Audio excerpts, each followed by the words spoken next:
젊을 때는 며칠 밤을 새우며 다시 시작할 체력도 있었고 실패해도 다시 하면 되지라는 기회라도 있었습니다. 하지만 50이 넘으면 다릅니다. 몸은 예고 없이 무너지고 기회는 소리 없이 사라집니다. 인생의 후반전에서 진짜 중요한 건 얼마나 많은 자산을 가졌느냐가 아닙니다. 얼마나 중심을 잘 잡고 실수 없이 버티느냐입니다. 서울 영등포에 사는 임씨 아저씨 이야기를 해볼까요? 그는 젊은 시절 전자부품 공장에서 반장으로 일하며 정말 성실하게 살았습니다. 딱히 취미도 없어 주말이면 교회 봉사활동을 다니던 착한 분이었죠. 그는 50세가 되던 해 사람이 너무 일만 하다 죽으면 안 된다며 조기 은퇴를 결심했습니다. 통장에는 퇴직금을 합쳐 약 2억 원 정도의 노후 자금이 있었고 매달 나오는 국민연금까지 생각하면 생활은 넉넉해 보였습니다. 은퇴 후 첫 2년은 꿈만 같았죠. 늦지막이 일어나 모닝커피를 마시고 신문을 보고 오후엔 스크린 골프를 치고 저녁엔 친구들과 삼겹살에 소주 한 잔. 겉보기엔 완벽한 노후였습니다. 하지만 3년이 지나자 공허함이 밀려왔습니다. 결국 옛 동료의 꼬드김에 넘어가 친환경 스타트업이라는 곳에 투자를 했는데 알고 보니 기획 부동산 사기였습니다. 평생 모은 돈을 몽땅 날렸죠. 자식들 볼 면목이 없어 결국 혼자 짐을 싸서 경기도 외곽의 낡은 빌라로 들어갔습니다. 돈이 사라지니 친구들도 하나둘 연락이 끊기더군요. 그는 늙어서야 깨달았습니다.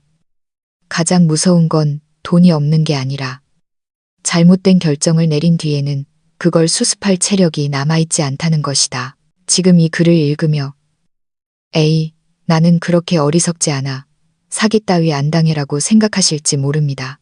하지만 막상 그 나이가 되면 당신은 스스로가 얼마나 외로운지, 자신이 여전히 쓸모 있다는 걸 얼마나 증명하고 싶은지, 자식에게 뭐라도 하나 더 남겨주고 싶은 마음이 얼마나 간절한지 놀라게 될 것입니다. 기억하십시오.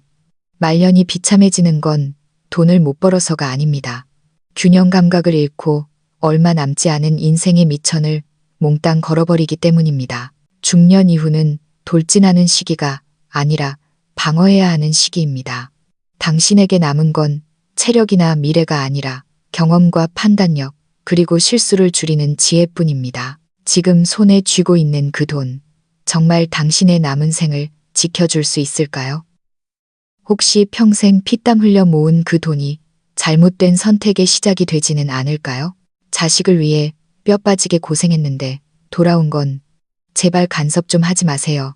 라는 차가운 말뿐이었던 적 없나요? 확실해 보이는 투자처에 돈을 넣었다가 돈 잃고 사람 잃은 적은 없나요? 매일 술잔을 기울이며 우리가 남인가 외치던 친구들이 당신이라는 사람보다 당신의 지갑을 더 좋아한 건 아니었을까요? 그리고 지금 옆에서 자고 있는 배우자를 보며 이 사람과 계속 가는 게 맞나? 의심해 본 적은 없나요? 오늘 저는 퇴직 여부나 재산의 많고 적음을 떠나 누구나 빠지기 쉽지만 한 번 빠지면 돌이킬 수 없는 4가지 함정에 대해 이야기하려 합니다. 50세 이후 통장에 돈이 얼마나 있든 절대 하지 말아야 할 4가지 지금 시작합니다. 1. 자녀의 인생에 끼어들지 마라. 그렇지 않으면 돌아갈 집조차 없어진다. 많은 부모님들이 입버릇처럼 말합니다. 애들 다 컸는데 내가 무슨 간섭을 해. 하지만 막상 일이 닥치면 참지 못합니다. 짝을 만나는 것부터 결혼 생활, 아이 낳고 기르는 문제까지 걱정이라는 이름으로 간섭하고 싶어집니다. 하지만 명심하세요. 아무리 자식을 사랑해도 그들의 인생을 대신 살아줄 순 없습니다. 일산에 사는 63세 김 여사님 이야기를 해보죠. 학교 행정실에서 근무하다 정년 퇴직한 김 여사님은 알뜰살뜰한 성격 덕에 매달 나오는 연금 150만 원과 남편이 남긴 저축으로 넉넉진 않아도 부족함 없이 살았습니다. 그러다 아들이 결혼하고 며느리와 맞벌이를 하게 되자 손주가 태어난 후 아들 내외가 합가를 제안했습니다. 어머니, 들어오셔서 아이 좀 봐주세요.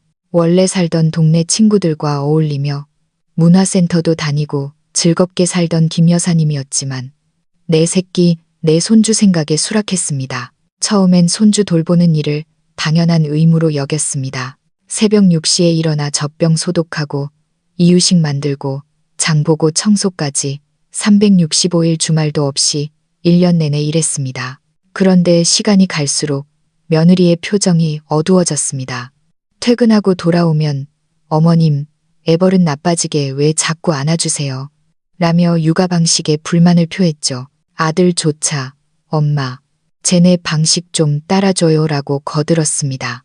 가끔 공원이라도 산책하려 하면 며느리는 어머님, 애 아직 안 자는데 어디 가세요? 라고 눈치를 줬습니다. 어느 날 손주가 열이 펄펄 끓었는데 김 여사님은 본인의 경험대로 민간요법을 썼다가 병원 갈 타이밍을 조금 늦췄습니다. 며느리는 사색이 되어 어머님 때문에 애 잡을 뻔했잖아요. 라며 아들과 밤새 부부싸움을 했습니다.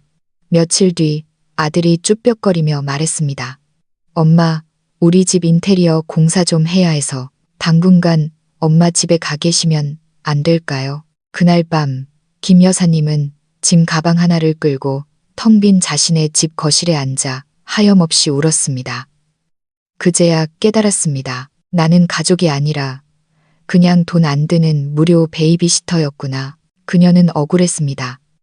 내가 젊어서 아끼고 아껴 너희 잘 살게 해줬고 늙어서도 내 몸 바쳐 도와줬는데 내가 뭘 잘못했니? 사실 김 여사님은 잘못한 게 없습니다. 다만 서로 간의 경계선을 잊었을 뿐입니다. 사랑은 나를 희생해서 증명하는 게 아니라 존중하고 믿고 놓아주는 것입니다. 요즘 자식들은 부모 세대와 생활 방식도 육아관도 완전히 다릅니다. 그들이 고마움을 모르는 게 아니라 부모의 지나친 개입이 숨막히는 것입니다. 통계에 따르면 은퇴한 중장년층의 70%가 황혼 육아를 요청받지만 그중 절반 이상이 극심한 스트레스와 자녀와의 갈등을 겪는다고 합니다. 자식은 나의 분신이 아닙니다. 그들은 그들의 길이 있습니다. 당신이 해야 할 일은 당신의 노후를 지키고 아주 가끔 조언이나 해주는 것입니다. 수프가 식지 않을 정도의 거리. 이것이 부모와 자식 간에 지켜야 할 가장 아름다운 거리입니다. 손주를 봐주는 게 나쁜 건 아니지만 당신의 인생 전체를 갈아넣지 마십시오. 당신의 몸이 망가지고 마음이 다치면 당신이 그토록 가까이 하고 싶었던 그 가정은 오히려 당신에게서 더 멀어질 것입니다. 이 본전 찾으려다 도박형 투자에 뛰어들지 마라. 50세가 넘으면 겉으로는 점잖고 성숙해 보이지만 속마음은 청년보다 더 조급할 때가 있습니다. 특히 은퇴하는 순간 손에 쥔 목돈인 퇴직금을 보며 계산기를 두드리기 시작합니다. 이 돈 잘만 굴리면 생활비도 넉넉해지고 나중에 손주 대학 등록금도 대줄 수 있겠지. 처음엔 선한 의도로 시작하지만 이 생각은 곧 통제불능의 모험이 됩니다. 판교에 살던 55세 박 선생님은 IT 기업에서 희망퇴직을 하며 퇴직금과 저축을 합쳐 약 2억 원을 손에 쥐었습니다. 평생 주식 한 번 안 해본 보수적인 분이라 아내도 안심하고 돈 관리를 맡겼죠.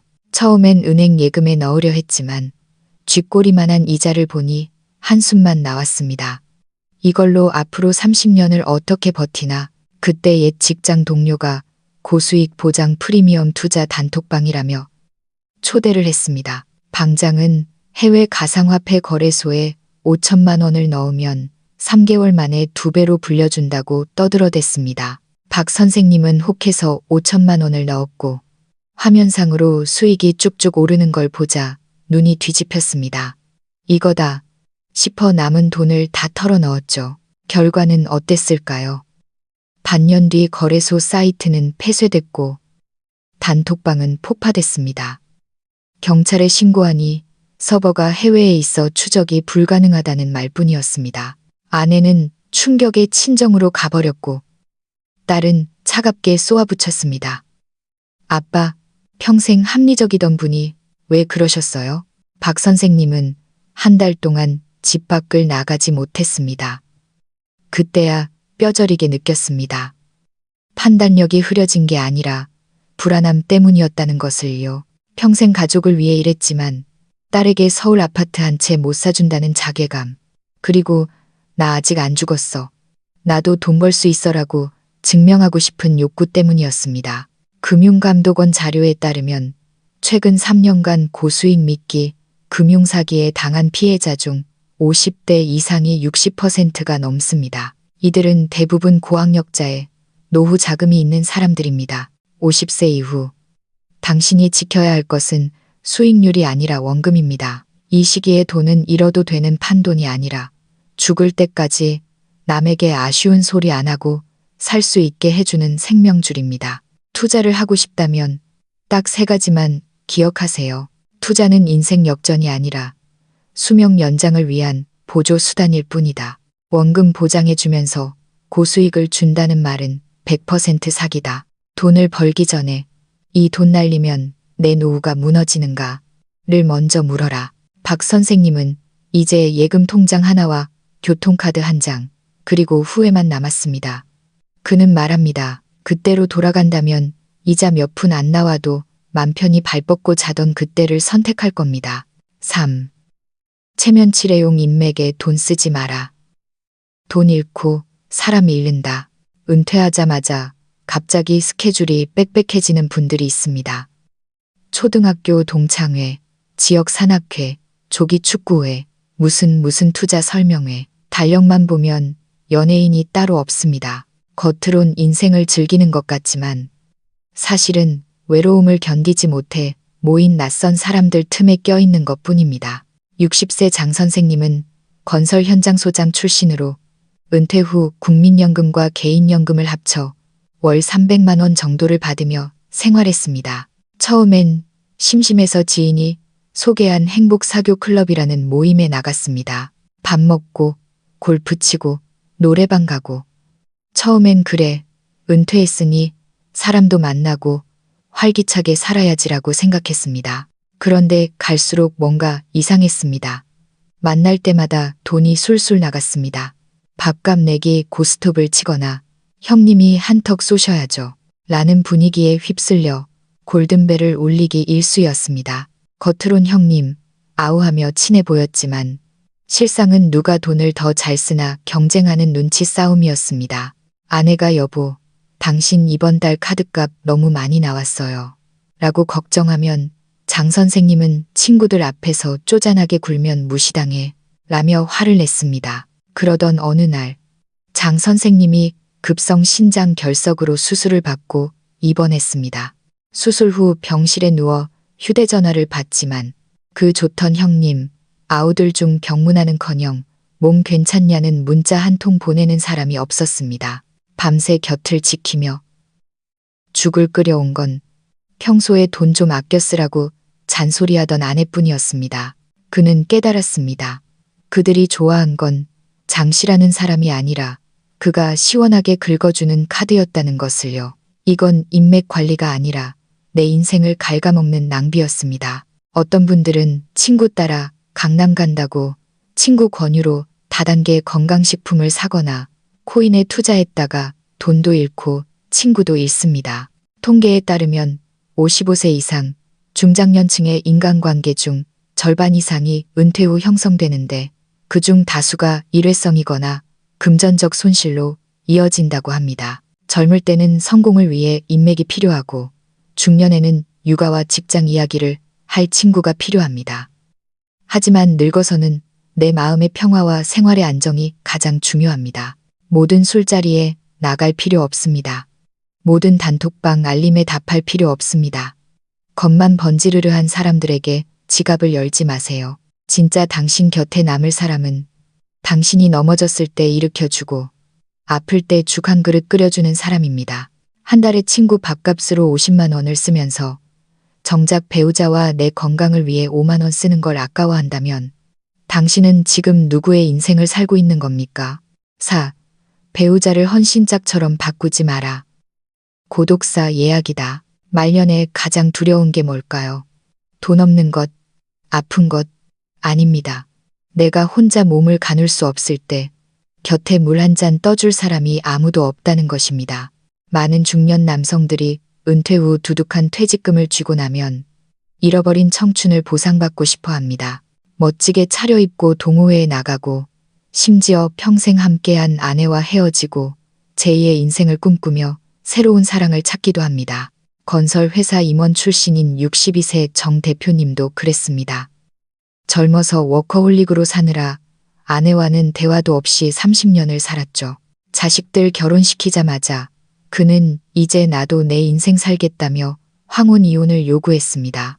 이혼 후 1년도 안 돼서 그는 시니어 모델 아카데미에서 만난 50대 초반의 여성과 재혼했습니다. 그녀는 애교도 많고 옷도 세련되게 입고 우리 오빠가 최고야라며 길을 살려줬습니다. 정 대표는 그래, 이게 진짜 사랑이지라며 행복해했습니다. 그녀에게 오피스텔도 사주고 통장도 공동 명의로 했습니다. 진심은 통한다고 믿었으니까요. 하지만 그 행복 오래가지 않았습니다. 70세가 되던 해 정 대표가 뇌졸중으로 쓰러져 반신마비가 되자 상황은 180도 변했습니다. 재활치료와 간병이 필요해지자 그토록 상냥하던 새 아내는 친척 좀 만나고 오겠다며 집을 나가더니 연락이 두절됐습니다. 결국 요양원에 홀로 남겨진 정 대표. 간병인이 대충대충 수발을 들어도 항의조차 못하는 처지가 되었습니다. 전처가 소식을 듣고 찾아와 싸늘하게 말했습니다. 그렇게 착하고 예쁘다더니 꼴 좋네. 나는 당신 똥기저귀 갈아줄 생각 없으니 기대마. 자식들도 이미 남처럼 되어버려 찾아오지 않았습니다. 병상에 누워 그는 천장을 보며 자문했습니다. 나는 도대체 무엇을 위해 그 모든 걸 바꿨는가? 많은 사람들이 착각합니다. 결혼 생활도 휴대폰 바꾸듯 안 맞으면 새 신형으로 바꾸면 더 좋을 거라고요. 하지만 젊은 날의 사랑이 열정이라면 늙은 날의 사랑은 의리이자 습관입니다. 지금 옆에 있는 배우자가 잔소리하고 돈 아끼라고 구박하고 흰머리 듬성듬성한 늙은이로 보일지 모릅니다. 하지만 잊지 마세요. 그 사람은 당신이 가난할 때, 아파서 병원에 누워있을 때, 집안에 우환이 닥쳤을 때 묵묵히 그 자리를 지켜준 사람입니다.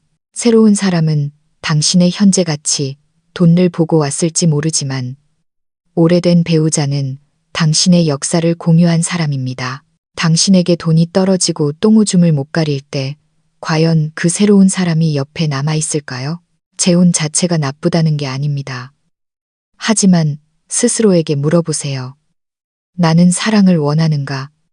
아니면 그저 내 외로움을 달래주고 나를 떠받들어줄 시녀를 원하는가? 돈으로 산 관계는 현실의 무게를 버티지 못합니다. 진정한 노후의 동반자란 밤에 자다 다리에 쥐가 나면 주물러주고 돋보기 안경을 찾아주는 그런 사람입니다. 돈이 아무리 많아도 안심하고 잠들 수 있는 노후의 밤은 돈으로 살 수 없습니다. 마치며 4가지 실수를 피해야 말년이 평안하다.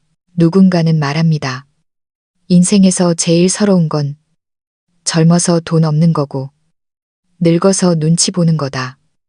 하지만 진짜 팩트는 이겁니다. 당신의 말년을 결정하는 건 단순히 돈의 액수가 아니라 인생의 결정적인 순간에 어떤 선택을 했느냐입니다. 50세 이후는 인생의 분수령입니다. 늙어가는 게 아니라 이제부터 실수 하나가 남은 인생 전체의 존엄성을 무너뜨릴 수 있는 시기입니다. 자녀의 인생에 끼어들다가 당신을 존경해줄 가족을 잃지 마십시오. 한 방을 노리다. 수십 년 모은 생명 같은 노후 자금을 날리지 마십시오. 껍데기뿐인 인맥에 취해 진짜 내 사람을 홀대하지 마십시오. 새 출발이라는 환상에 빠져 마지막 물 한 모금 떠줄 조강지처를 버리지 마십시오. 잔인하게 들릴지 모르지만 이것이 현실입니다. 젊을 때는 다시 시작할 수 있지만 늙어서는 지키는 것이 최선입니다. 충동을 참고 체면을 내려놓고 막연한 기대를 접으세요.